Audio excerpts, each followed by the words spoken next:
The best and fairest way to look at this acquisition of Mitch Trubisky is through his potential. And yes, that potential is unrealized. Good morning to you. Good Tuesday morning. I'm Dejan Kovacevic of DK Pittsburgh Sports, and this is Daily Shot of Steelers, and a pretty momentous edition of the show, I might add. If you're into hockey and or baseball, I also offer up daily shots of Penguins and Pirates, where you found this. The team has its next starting quarterback. I was told this in a text last night in no uncertain terms from someone on the inside. Get out of your head any notion that there's going to be some sort of open, balanced, impartial competition. It's not going to happen. It's not going to happen. Either Mason Rudolph or Dwayne Haskins is going to be the backup. Mitch Trubisky is going to be the next starting quarterback of the Steelers.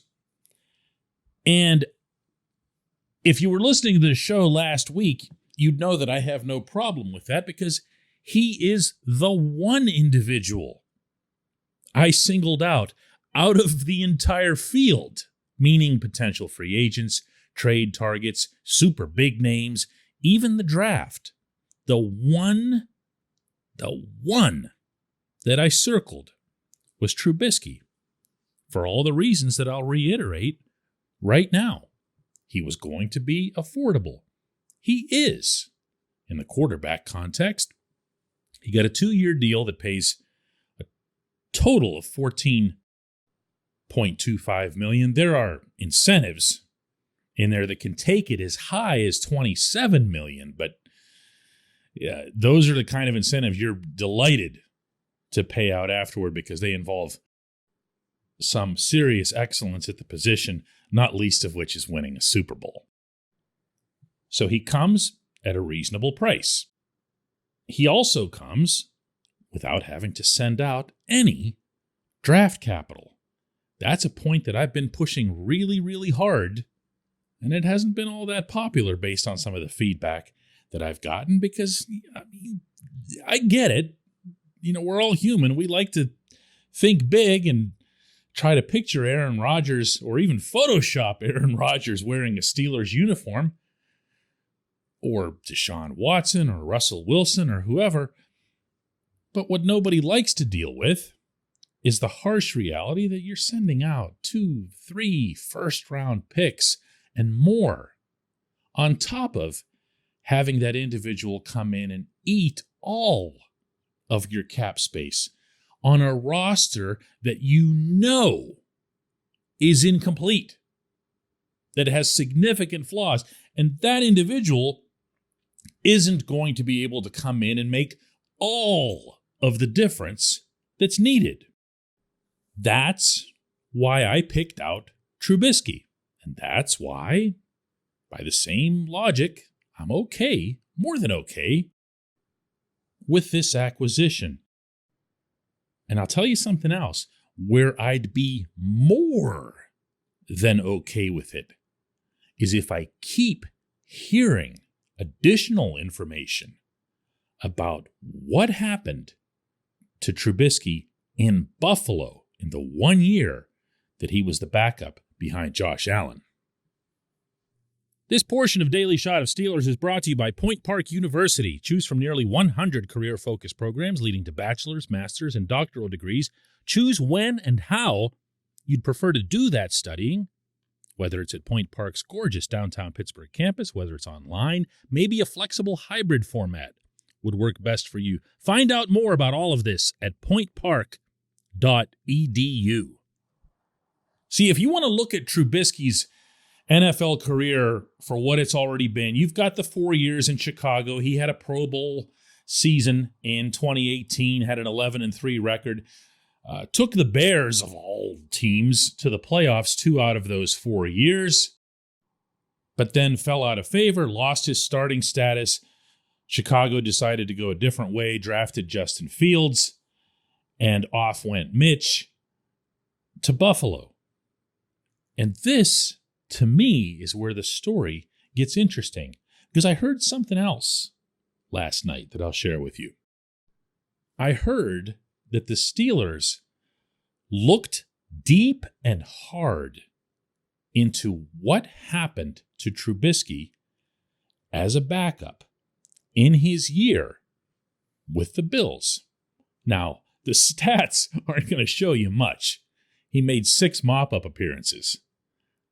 If you go back to the preseason, it's still preseason, but his numbers were excellent. Maybe just as important, his form was excellent. And I can share with you this bit of inside knowledge, and that's that the Steelers were particularly smitten by whatever approach the Bills took with Mitch. They coached him up. They coached some bad out of his game. These things do happen. He's 27 years old.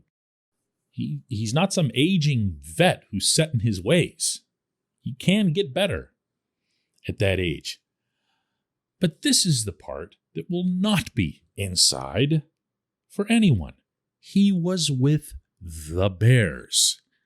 He was playing quarterback under Matt Nagy. Anyone who has even a glancing knowledge of Chicago football over the past 20 years knows that this is where quarterbacks go to die.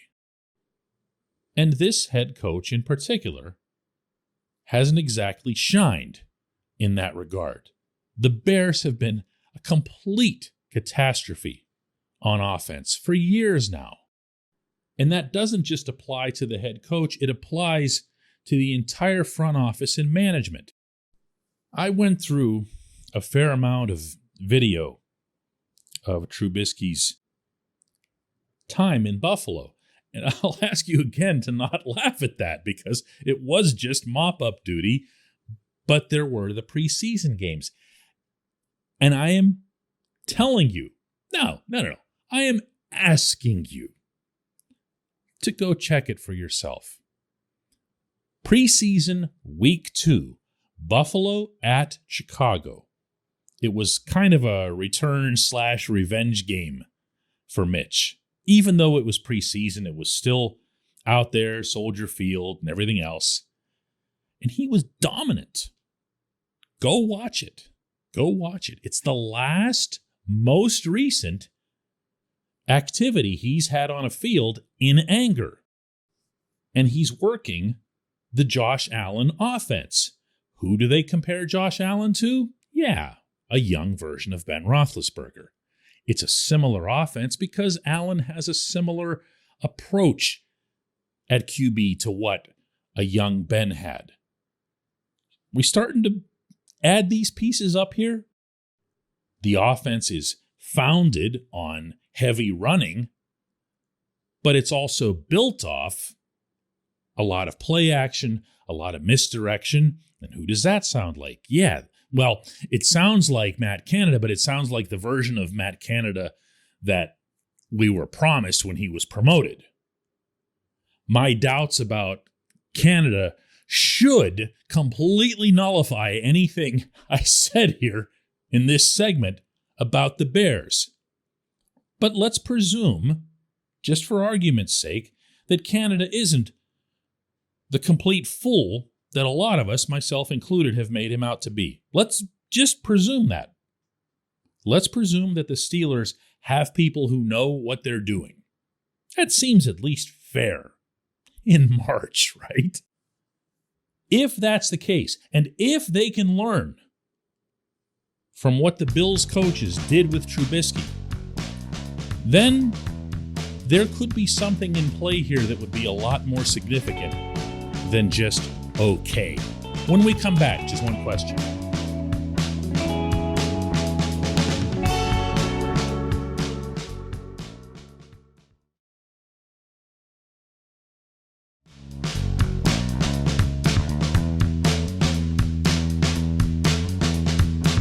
Welcome back. Time for today's J1Q. It comes from Robert Ryder, who asks, why didn't the Steelers just grab Mitch a year ago?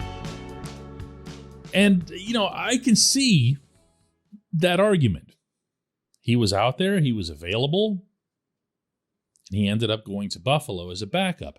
In theory, he could have come to Pittsburgh as a backup behind the actual Ben, as opposed to the new Ben that they have with the Bills. And in turn, you would think, at least at the time, that he would have had a better chance of starting here because, Ben's an older guy, and who knew he was going to hold up over the full season, especially with that offensive line.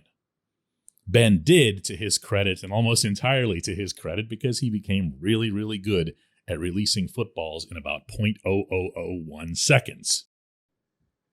So yeah, they could have added this player. They already had Mason Rudolph and Dwayne Haskins in the fold, so I'm sure that mitigated against it.